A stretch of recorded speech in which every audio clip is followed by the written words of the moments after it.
Cher esprit libre, bonjour à tous. Nous allons voir une ébauche d'un programme principe qui a comme racine apprendre à limiter l'illimité. C'est vraiment le maître mot du problème que nous vivons depuis des millénaires. L'essence de ce programme réside bien évidemment dans l'application en politique des valeurs universelles gravées dans nos cœurs, celles dont je parle depuis le début. D'où l'idée de politique spirituelle. Il s'agit aussi de renverser la dynamique psychoculturelle lors de la chute néolithique.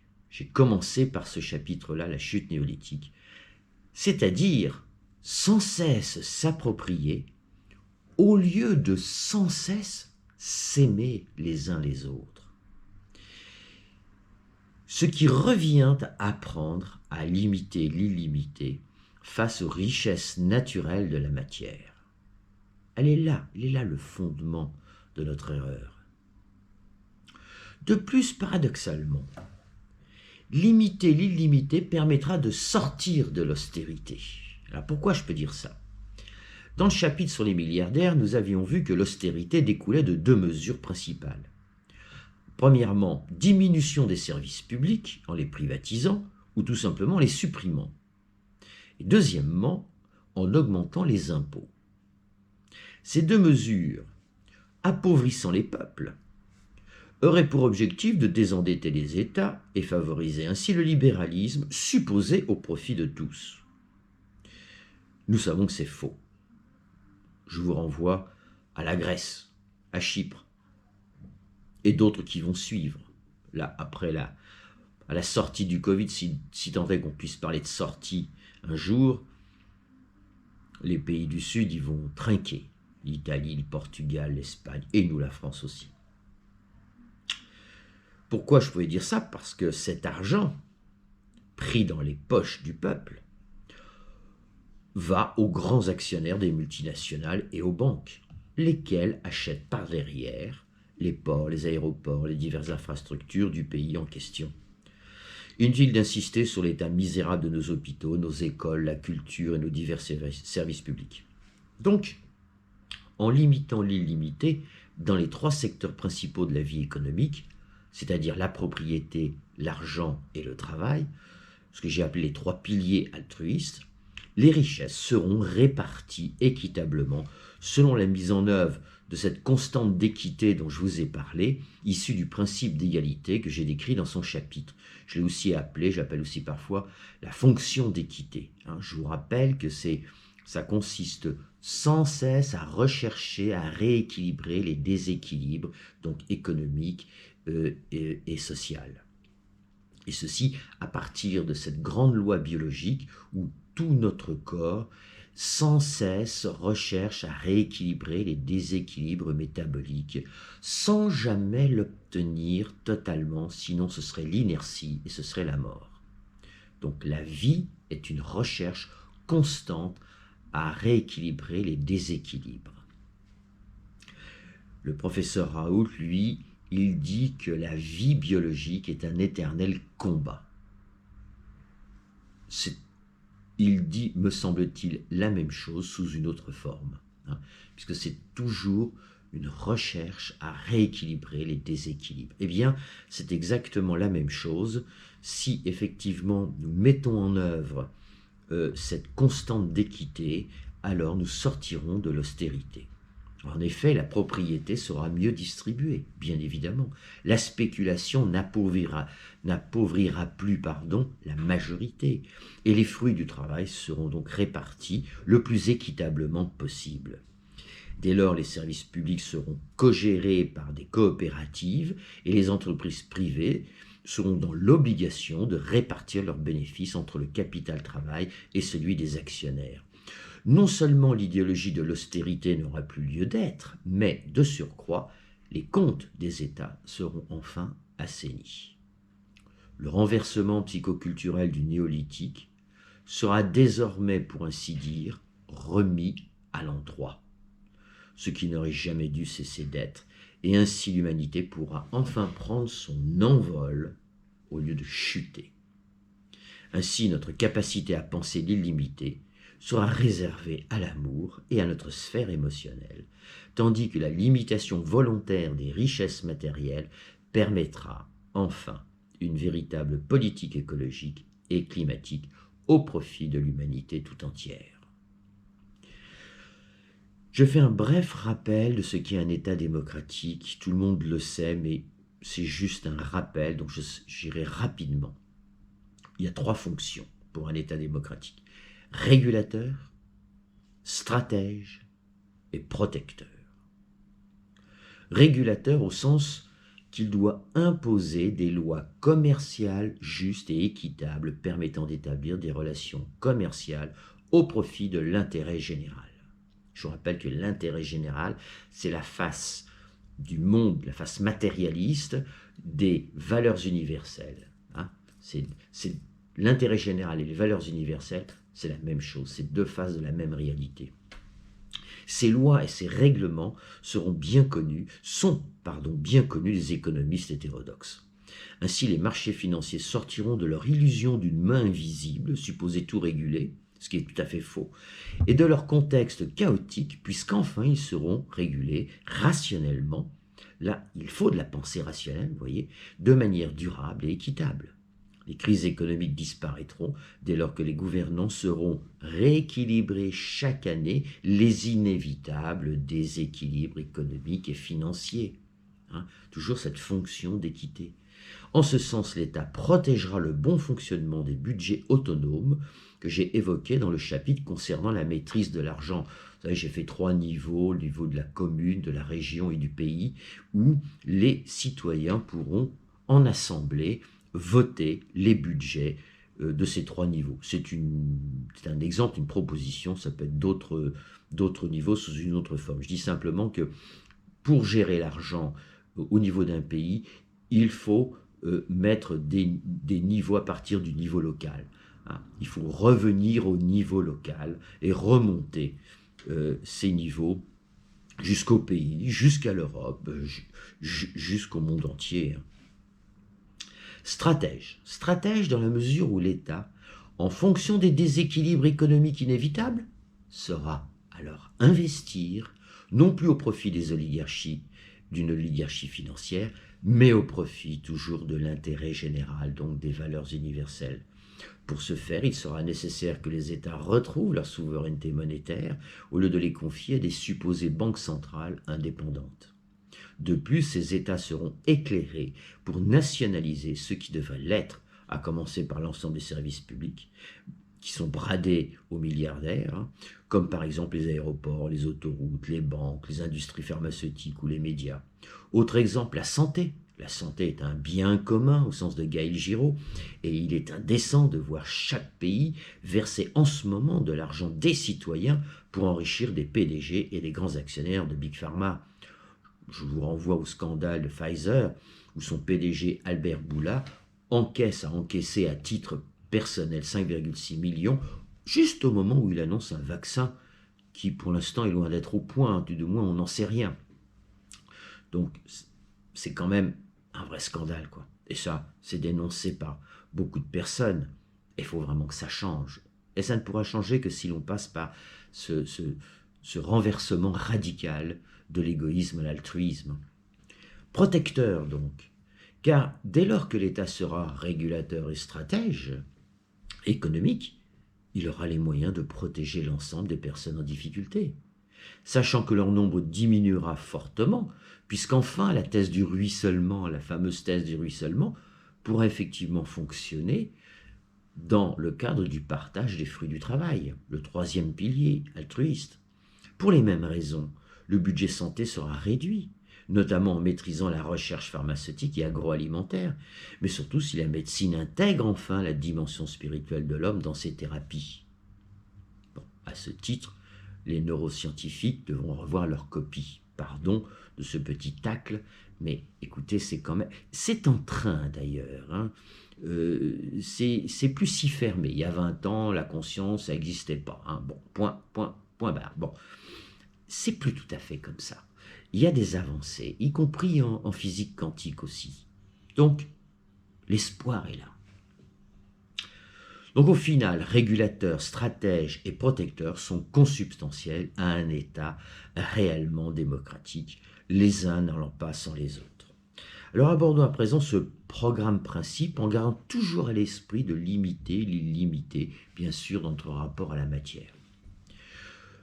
Donc pour une justice patrimoniale, le principe, sur la planète, toute forme de vie illimitée est impossible. Toute appropriation illimitée conduit donc au chaos social, économique et écologique. Il s'agit de la racine du mal dont souffrent tous les peuples depuis les premières civilisations. Donc, limiter la propriété illimitée, 3 mesures. Ce sont des propositions principes. C'est juste pour donner une idée. Première mesure, eh bien, fixer une limite à la propriété sous toutes ses formes. Exemple, 20 millions ou 200 millions d'euros par citoyen. Ce sera fixé en assemblée, en fonction de l'évolution, et peut-être tous les 5 ou 10 ans ou 5 ans, on pourrait revoir le montant. Mais enfin, si on a 20 millions ou 200 millions d'argent, patrimoine, ça va, on vit bien avec. Deuxièmement, établir une échelle des revenus, tout confondu bien sûr, tout confondu. Je donne comme exemple de 1 à 20. Alors, 1, ce serait 2000 euros par mois parce que, me semble-t-il, une personne ne peut pas vivre en dessous que de 2000 euros par mois. On peut considérer le SMIC et si vous ajoutez la participation au bénéfice, vous serez à 2000 euros par mois. Donc 2000 euros par mois à 40 000 euros par mois. Mon Dieu, on vit bien aussi avec 40 000 euros par mois. Troisième mesure, équilibrer l'utilisation des richesses écologiques de la planète et son renouvellement en limitant toutes les outrances inutiles. Ça va quand même être très important dans l'idée de limiter l'illimité. Il va falloir très vite penser aux richesses naturelles qui sont, elles, limitées et nous arrivons à des pics. Pour une justice financière, cette fois-ci, le principe, faire de l'argent avec uniquement de l'argent, donc la spéculation, équivaut à accorder une valeur monétaire au vide, au néant improductif. D'où la faillite récurrente du capitalisme financier fondé sur la rentabilité illimitée de l'argent. Et là, on y est vraiment. Or, l'argent symbolise la richesse des peuples, sa force vive. Il appartient au peuple, sous la forme d'épargne, de salaire, de bénéfices issus de son travail. Et donc, il faut revenir à l'idée de la gratuité de l'argent. C'est-à-dire qu'on ne fait pas de l'argent avec de l'argent. 4 mesures. 1. Toute spéculation sera interdite. Seules les valeurs travail et créatrices valent un réel revenu, quelle qu'en soit sa forme. 2. Nationaliser les principales banques afin de financer l'économie réelle sur des bases saines et avec l'argent de l'épargne des peuples, comme ça se faisait d'ailleurs avant les années 80-90. 3. Nationaliser entre autres le vivant et la santé. Ça c'est quand même extrêmement important.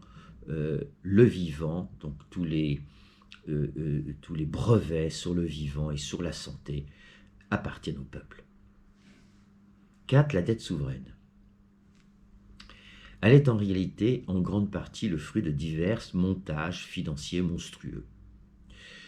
Je vous renvoie aux prédateurs, Catherine Le Gall et Denis Robert. Selon Thomas Porcher, qui est un économiste hétérodoxe, elle n'est pas réellement à craindre dans la mesure où, contrairement aux ménages, un État ne meurt pas, du moins du point de vue de sa dette, et possède une capacité d'emprunt s'échelonnant sur plusieurs siècles. Aussi, dès lors que nous retrouverions des cycles économiques vertueux et que la dette d'État permette uniquement le financement d'investissements réels, à long terme, hôpitaux, écoles, crèches, infrastructures, la dette diminuera jusqu'à un niveau raisonnable. Je reviendrai, je pense, dans la conclusion à propos de la dette. n'est pas question, certains économistes disent qu'il faudrait effacer la dette. On ne peut pas effacer la dette. Si on efface une dette souveraine, on appauvrit le peuple. C'est ça le résultat. Par contre, il y a d'autres moyens, et je sais que j'en parle ailleurs. Pour un capitalisme coopératif, principe, seul l'esprit de coopération entre les hommes et les peuples respecte le principe d'égalité, notamment par sa fonction d'équité. Vous voyez, ça je l'ai montré quand même de loin, il y a longtemps, pardon, dans la nature, c'est la loi de coopération qui fonctionne et qui fait la vie et qui équilibre les écosystèmes. C'est la coopération. Et donc, c'est la coopération qui nous permettra de vivre ensemble dans la paix sociale, économique et politique. La coopération est la seule garantie contre toute forme de violence, y compris le va-t-en-guerre. Donc, il y a un partage de l'outil de travail. 3 mesures. Toute entreprise, quel que soit son objet social de plus de 100 employés, c'est un exemple, distribuera la moitié de ses actions aux employés et cadres. Ça peut être plus petit, hein. C'est à voir. Mais disons d'une entreprise déjà qui a 100 employés, il faut qu'il y ait un partage des bénéfices. Donc il y a un salaire et les bénéfices. Il n'y a pas de bénéfices, il n'y a pas de partage. Il y a des bénéfices, il y a un partage. Ces actions salariées, je les appelle comme ça, seront attachées au poste de travail et non à l'employé lui-même, lequel peut changer, bien sûr. Dans le cas de démission ou de renvoi, ces actions reviendront au suivant ou seront redistribuées si le poste était supprimé. Vous voyez, ces actions salariées, elles appartiennent à la société, elles n'appartiennent pas à l'employé qui pourrait partir avec. C'est ça l'idée. Deuxièmement, la moitié donc des bénéfices annuels sera distribuée aux employés et aux cadres. L'autre moitié sera réservée aux patrons, aux cadres supérieurs ou aux divers dirigeants et aux actionnaires selon la taille de l'entreprise. Si on est 10 ou si on est 100 000, bon, la gestion se faisant évidemment différemment.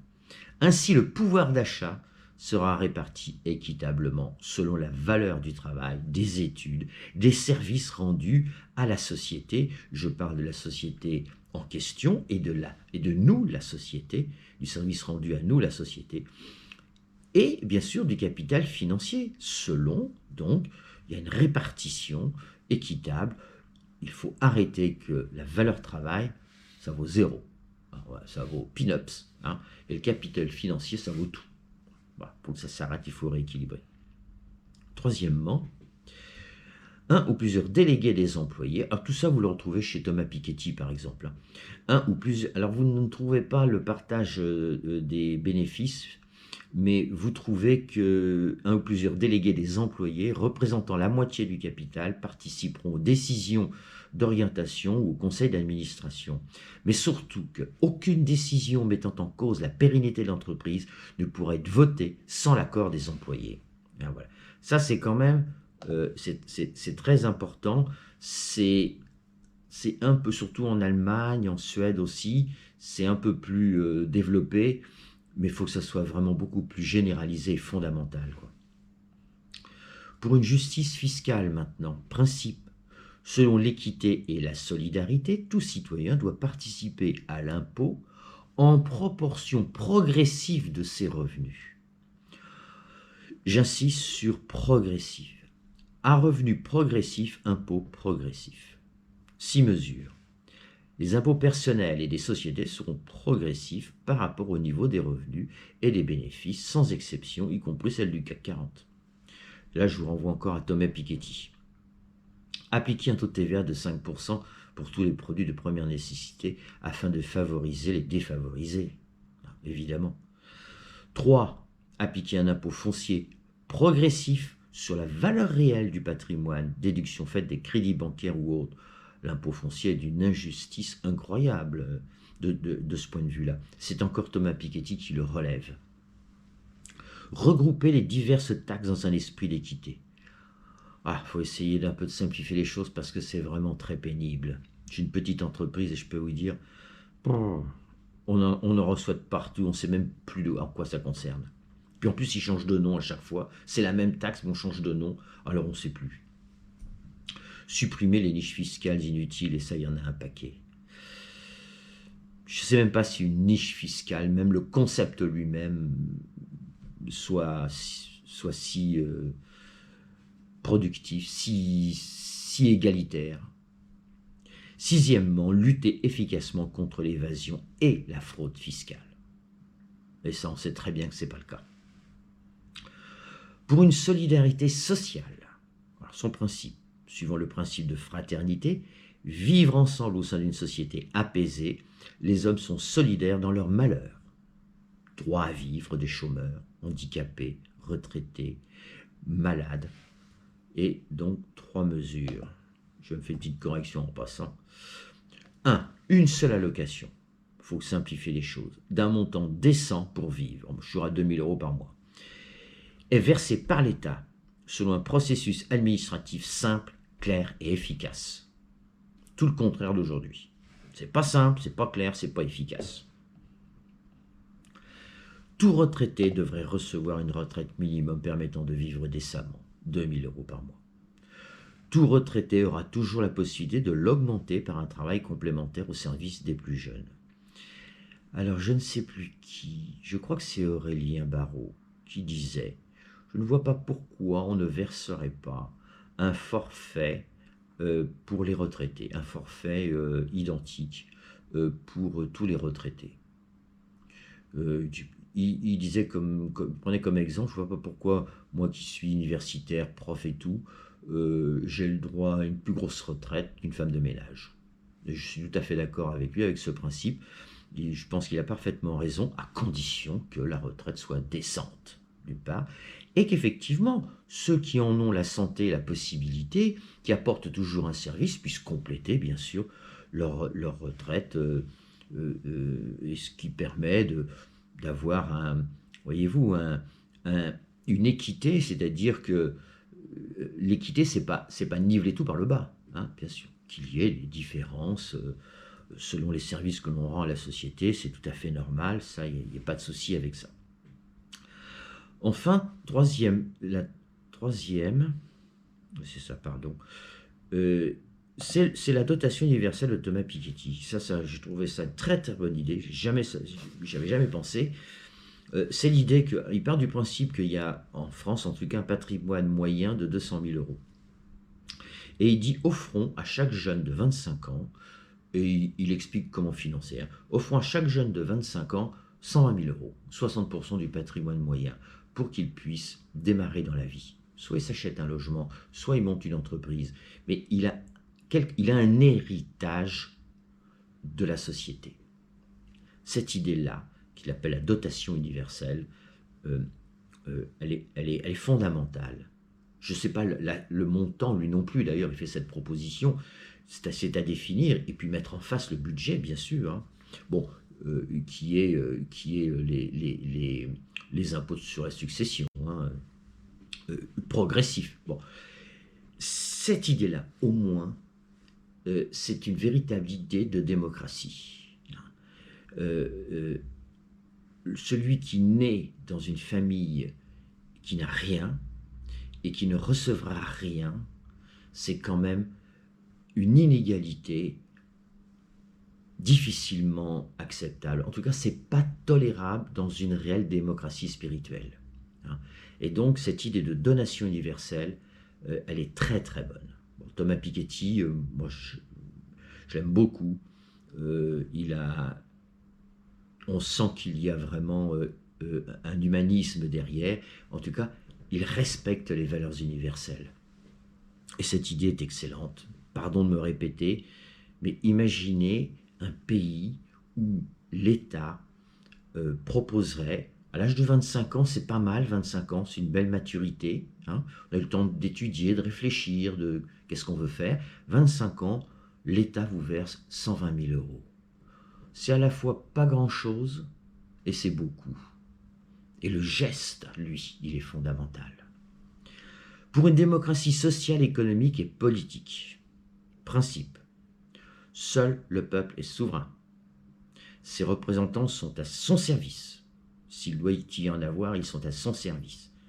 Mais je vous rappelle que les représentants exécutent le vote des citoyens. C'est-à-dire que je suis dans cette démocratie spirituelle est une démocratie directe. On vote. Toutes les semaines, on aura quelque chose à voter. Voilà. Quel que soit dans le domaine, on vote. Voilà. Au nom de la liberté, de l'égalité et de la fraternité, 5 mesures. Premièrement, le peuple est le seul à pouvoir ratifier par vote électronique tous les contrats internationaux qui l'engagent. Ça, on a vu des choses comme en 2005, enfin on tombe des nues. Et cette loi qui est passée, elle est passée en France au 1er janvier 2016, elle a été votée par les 28 pays d'Europe, il y avait encore l'Angleterre, où toute les banque qui fait faillite peut prendre tout ce qu'il y a sur nos comptes en nous laissant 100 000 euros. Les 100 000 euros sont supposés d'ailleurs être garantis par l'État, mais en réalité, il y a peut-être 5 ou 10% de garantie pour 100% à garantir. Alors vous voyez, ça c'est incroyable ça. Ça a été voté en France, c'était en août, au mois d'août, donc 2015, mise en application en 2016. J'en ai déjà parlé, hein, et puis là, tout ce qui se passe en ce moment, une loi sur la bioéthique, bon. Les peuples votent les lois. Voilà, c'est clair et net, hors question de laisser voter qui que ce soit, des petits groupuscules qui votent à 40, ils votent une loi pour tout un peuple. Deuxièmement, pardon, je m'emporte un peu, les lois en tant que telles doivent s'écrire en langage simple et accessible à tous. Fini l'idée nul n'est censé ignorer la loi et c'est illisible. Elles seront peu nombreuses et sobres. Leurs décrets d'application, plus nombreux, pourront en revanche s'écrire en langage plus juridique et technocratique. Mais en ce qui concerne les lois en tant que telles, là, il faut que ce soit vraiment clair pour que les peuples puissent voter en conscience, puissent être informés après des débats, peut-être 6 mois de débats selon l'importance de la loi, pour que chacun puisse voter en conscience. Et vous verrez là que vous aurez 80% des inscrits qui voteront. Au minimum. Tout le monde voudra voter, parce que là, le vote valera quelque chose. Troisièmement, de nos jours, il est simple de voter par Internet avec les sécurités d'usage. Donc les lois représentent un engagement important pour les peuples. Elles sont discutées par les députés et votées par le peuple. Il appartient aux députés de sonder leur circonscription. Il faut que les députés, ils arrêtent de faire comme ils veulent selon les ordres du gouvernement ou de leur parti politique. Leur patron aux députés, c'est le peuple de leur circonscription. 4. Il sera aussi instauré le référendum d'initiative citoyenne, le RIC des Gilets jaunes. Bon, c'est un peu la même chose, pour des questions simples et importantes. Je prenais l'exemple du mariage pour tous. Bon, j'en ai déjà parlé. Moi, j'aurais aimé savoir qu'est-ce qu'en pensent les Français. J'aurais aimé savoir réellement, par un vote, qu'est-ce qu'ils en pensent, hein. Et je pense que je voterai d'ailleurs, mais je pense qu'à ce moment-là, j'y réfléchirai vraiment, et puis surtout peut-être qu'il y ait en face une contre-proposition, si vous voulez, hein. Un Pax super amélioré, peut-être, hein. Bref, on ne sait pas. Ouais, c'est ça que je veux dire. Je prends cet exemple-là parce que vraiment celui-là, moi je trouve que je ne sais absolument pas ce que nous en pensons et ce que pensent d'autres pays, hein, aussi. Bon, alors aussi pour révocation de dirigeants, ça c'est très important que l'on puisse révoquer les dirigeants qui se comportent mal, bon, pour des questions économiques importantes comme la privatisation ou la nationalisation des services publics. Bon là, il faut vraiment, là encore, il faut que ça passe par un vote populaire, vraiment. 5, je pense qu'il faudrait une 6e république qui pourrait s'envisager afin de sortir de cette consanguinité entre les pouvoirs publics et privés et redonner au peuple l'espoir d'une nouvelle ère politique et économique. Le président de la République ne sera plus une sorte de monarque, mais un fédérateur à l'écoute de toutes les forces politiques. C'était ce que voulait De Gaulle, c'était comme ça. Hein. Il sera au service du peuple et n'aura plus le pouvoir de légiférer par ordonnance, par exemple. Ça, c'est quand même le 49.3. Il sera révocable par référendum. Il conduira la politique internationale et arbitrera la politique nationale comme il se doit. Et s'il ne le fait pas, ce qui est le cas en ce moment, eh ben là, il faut le révoquer. Voilà. En ce moment, on est au moins 60% à vouloir révoquer Macron. Ah, voilà. Eh bien, on ne peut pas. Alors, pour une morale en politique. Ouais, un jour comme ça. Je vous l'ai déjà dit, mais il y a longtemps, il y a 20 ans, c'était une ministre socialiste qui disait, mais il n'y a pas de morale en politique. La politique, c'est du droit, c'est pas de la morale. Quand j'ai écouté ça, c'était incroyable d'entendre ça. Principe. La morale politique est le fondement de toute politique nationale ou locale. De l'immoralité dans le local, je peux vous dire, il y en a. Tout représentant politique est un garant de la morale et donc de l'application des lois justes. Sans morale, c'est la guerre de tous contre tous. 5 mesures. La morale en question se définit simplement par l'ensemble des valeurs universelles gravées dans tous les cœurs à la naissance. C'est ça, c'est la morale vitale. Comme la vérité, celle qui s'oppose au mensonge, pas la vérité scientifique, celle qui s'oppose au mensonge. L'honnêteté, celle qui s'oppose à toute forme de corruption. La loyauté et la fidélité à ses engagements. La solidarité du fort envers le faible, le riche envers le pauvre. La justice sociale, économique, écologique et même celle face aux justiciables. On en est très loin. N'ayez jamais affaire à la justice, actuellement. Donc, et c'est pas forcément la faute de la population judiciaire, des juges, etc. Parce qu'ils sont dans un tel état financier, on peut comprendre.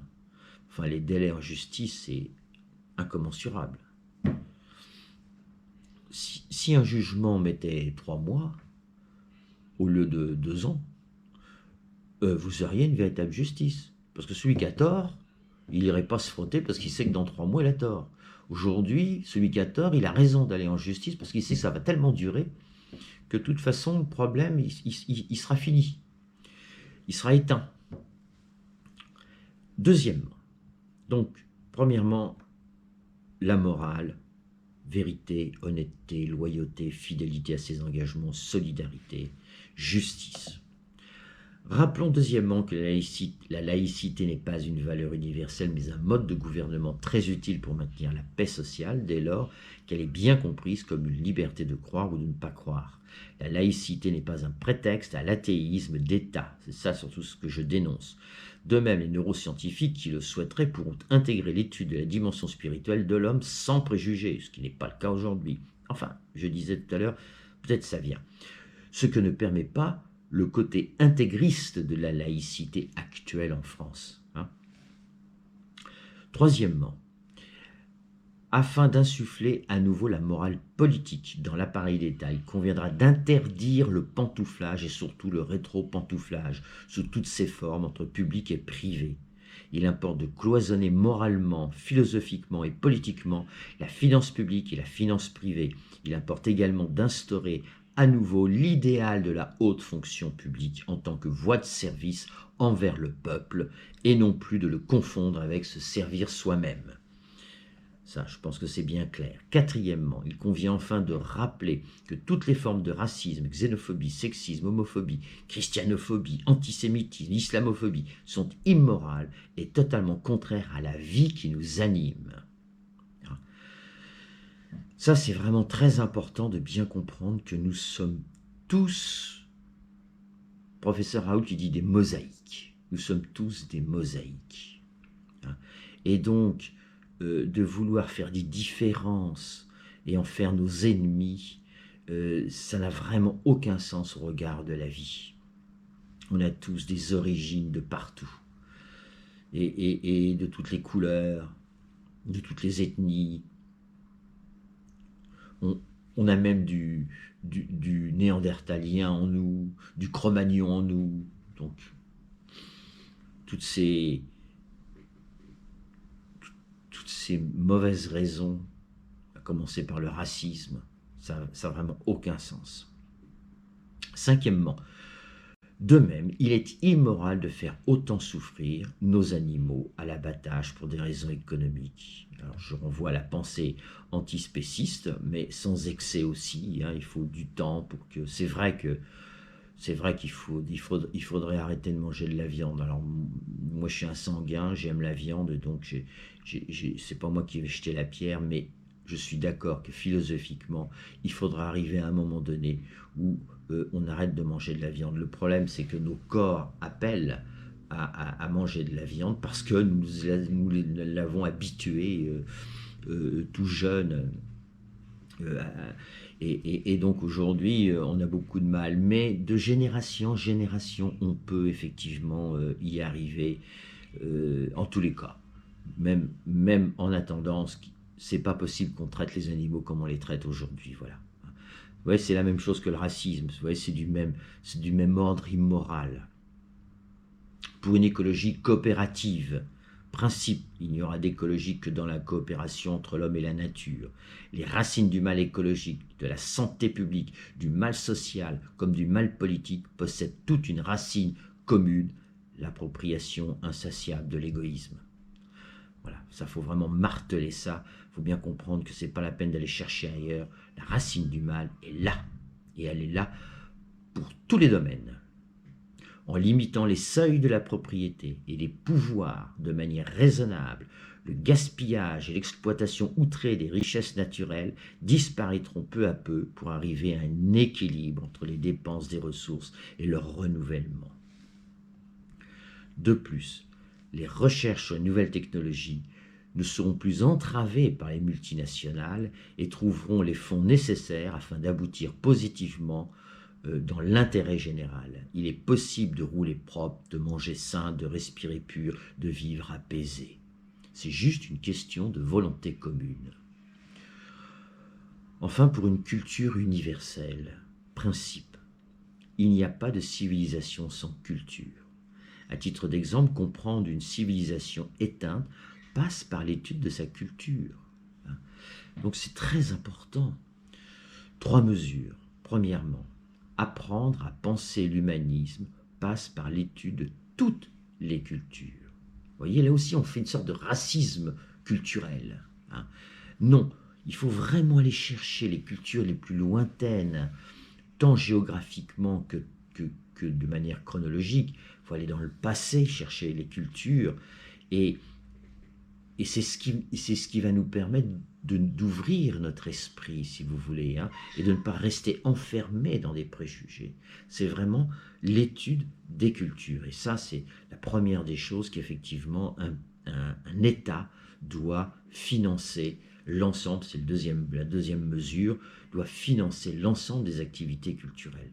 C'est vraiment important. Le budget des activités culturelles doit être très important.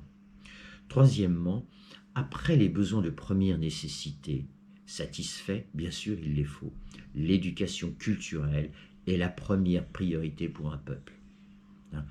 Après, bien sûr, les besoins de première nécessité, bien sûr. Eh bien, tout de suite derrière, c'est l'éducation culturelle. Donc l'ensemble de l'éducation culturelle, de l'instruction, doit être la priorité pour un peuple, et donc pour un État démocratique. Bien, pour mettre en place une telle politique au service des peuples, cette espèce de révolution citoyenne proposée, il conviendra sans doute de sortir de l'Europe, du moins momentanément. Mais les autres peuples européens suivront et ils pourront alors ensemble construire une authentique Europe des peuples, puis avec les autres peuples de la planète.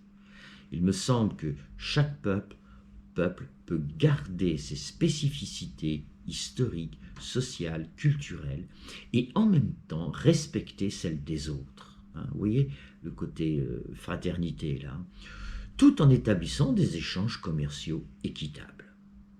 La fraternité, c'est faire sien le dissemblable. La fraternité, ce n'est pas le semblable qui fraternalise, c'est le dissemblable qui fraternalise. La fraternité, c'est faire sien le dissemblable. Puis je vous remercie. Et puis nous verrons la prochaine fois une conclusion générale. Et nous en aurons fini. Merci pour votre patience.